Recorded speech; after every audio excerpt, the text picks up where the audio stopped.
ዛሬ እንደ የኢትዮጵያ መሪዎቻችን ውጤታማ የሚሆኑበትን 5 ነጥቦች ይዤ መጥቻለሁ። እስከ መጨረሻው ተከታተሉ። አንደኛ፣ ራዕይ ወይም ቪዥን። ሰዎችን አትዘዛቸው፣ ይልቁንም ለምን እንደሚሰሩ በማስረዳት የባለቤትነት ስሜት ፍጠርባቸው። ሁለተኛ፣ ትህትና ወይም ሂዩሚሊቲ።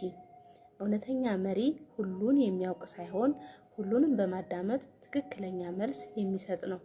ሶስተኛ፣ ምሳሌነት ወይም ኤግዛምፕል። ሌላው እንዲያከብርህ የምትፈልግ ከሆነ አንተ መጀመሪያ ሰዓት በማክበር እና ታማኝ በመሆን በተግባር አሳይ። አራተኛ፣ ለውጥ ወይም ቼንጅ። ዓለም በቴክኖሎጂ እየተቀየረች ነው። አሮጌውን አሰራርህን ትተህ አዲሱን አዘመን።